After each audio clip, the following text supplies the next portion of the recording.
After the end of World War II, the world was split into two, East and West. This marked the beginning of the era called the Cold War.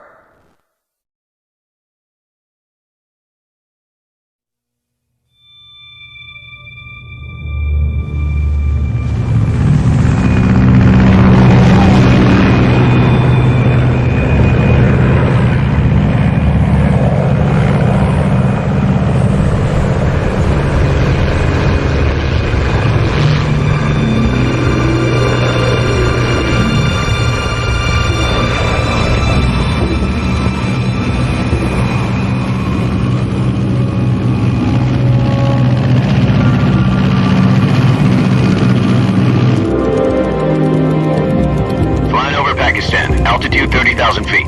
Approaching Soviet airspace. 20 minutes to drop off. Commencing internal depressurization. Equipment check. Arm main parachute. All right. You ready to go? Drop zone still showing a high pressure mass. Cav okay. Good. We've got high visibility.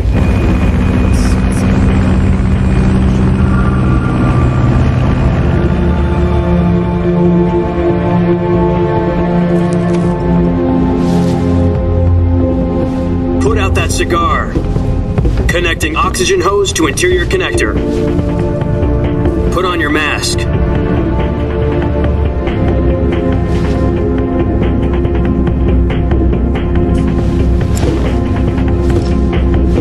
Does this panty waste know what he's doing?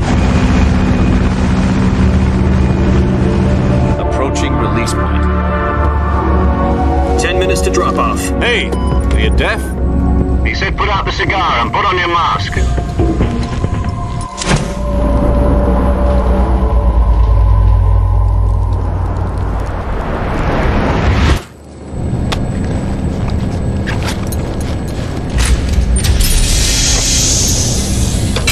Depressurization complete. Checking oxygen supply. 6 minutes to drop off. Opening rear hatch.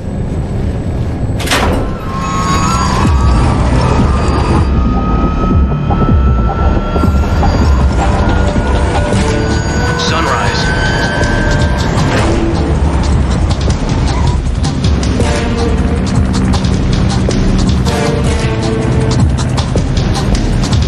External temperature minus 46 degrees Celsius.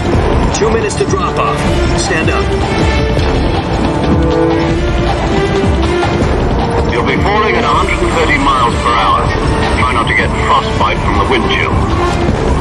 1 minute to drop off. Move to the rear. Activate bailout model. This is one for the history books. The world's first halo jump. 10 seconds to drop off. Stand by. Status okay. All green. Prepare for drop off. Countdown. 5, 4, 3, 2, 1. Spread your wings And fly. God be with you.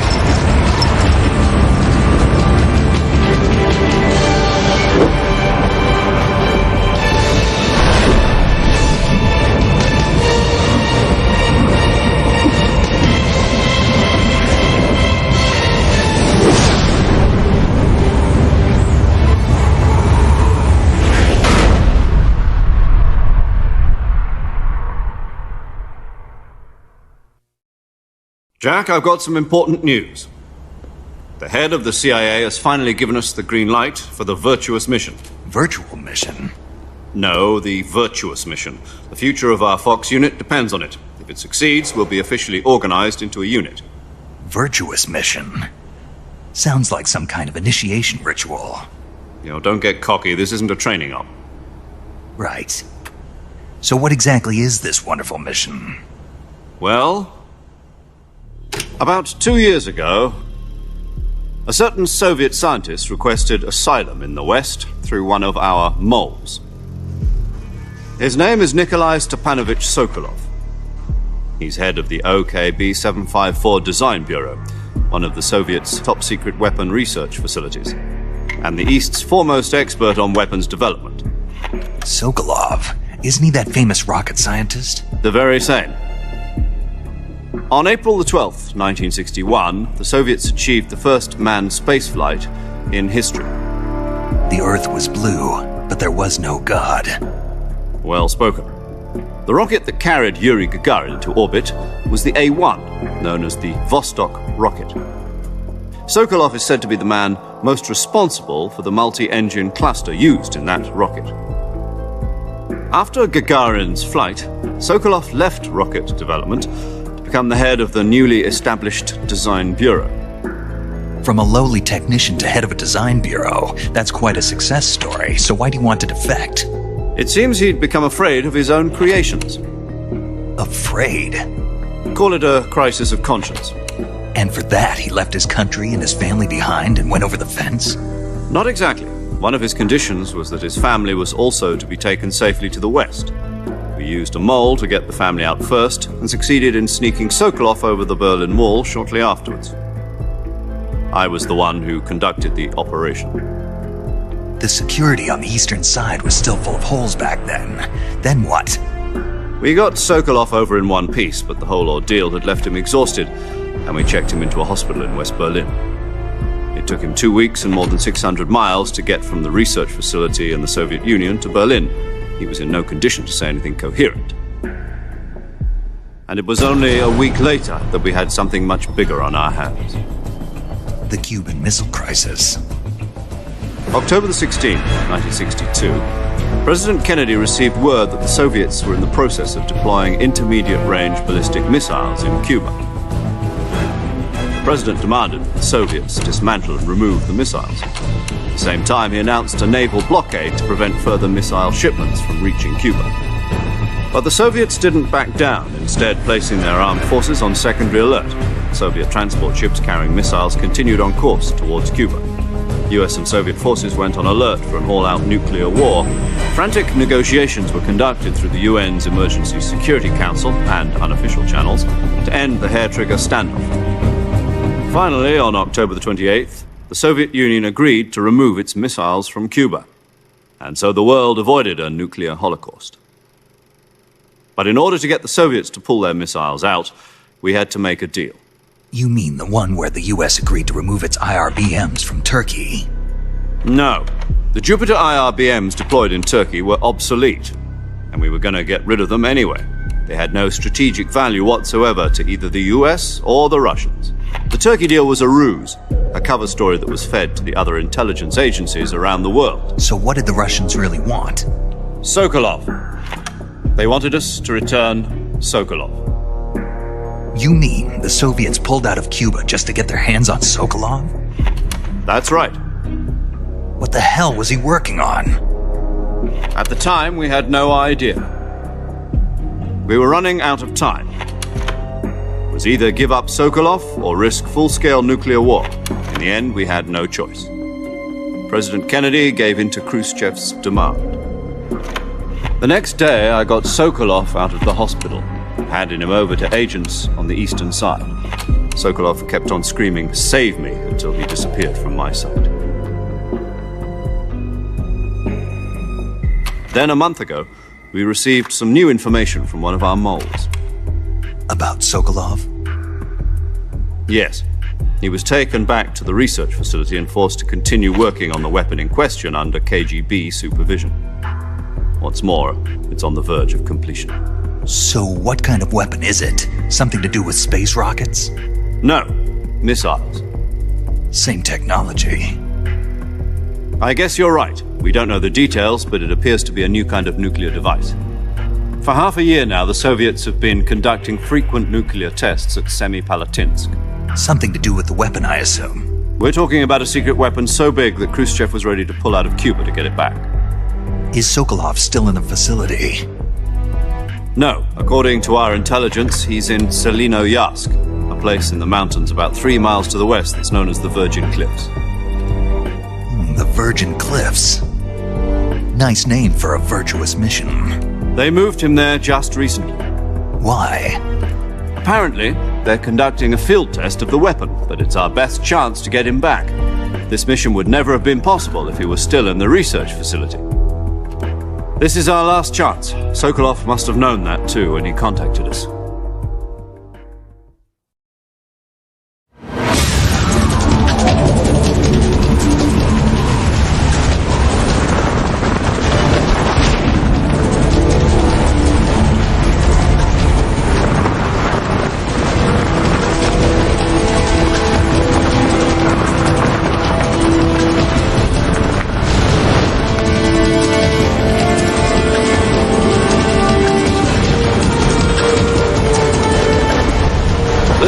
Jack. Your mission is to infiltrate Selino Yask in the Soviet mountains, ensure the safety of Sokolov, and bring him back to the West.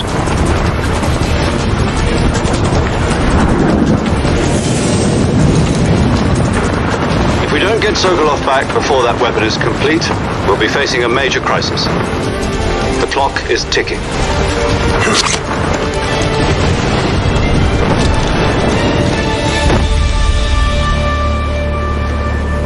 Once we've confirmed the rescue of Sokolov, stand by at the recovery point.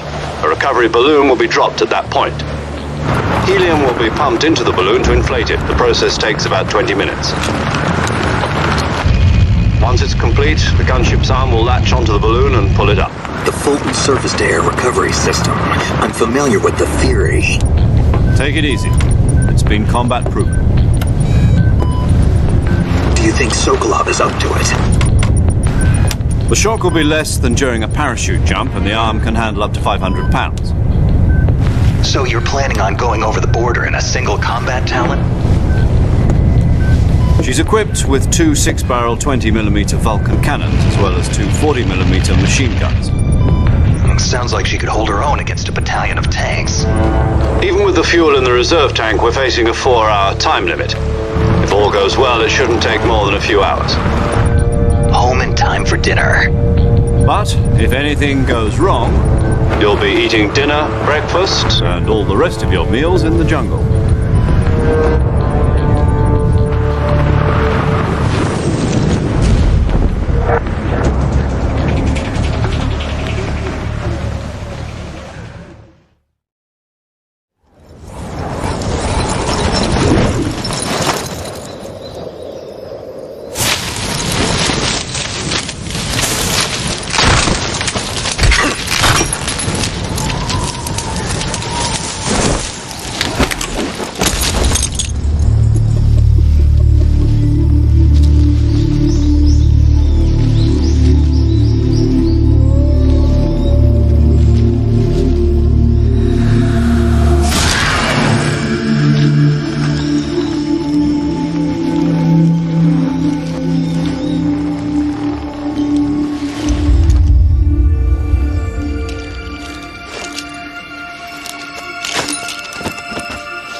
Do you copy? You're already in enemy territory, and somebody might be listening in. From here on out, we'll be using code names to refer to each other. Your code name for this mission will be Naked Snake. I'll be referring to you as Snake from now on. You're not to mention your real name. Snake? What, you don't like snakes? What do you mean?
Snake, where do you think you're going?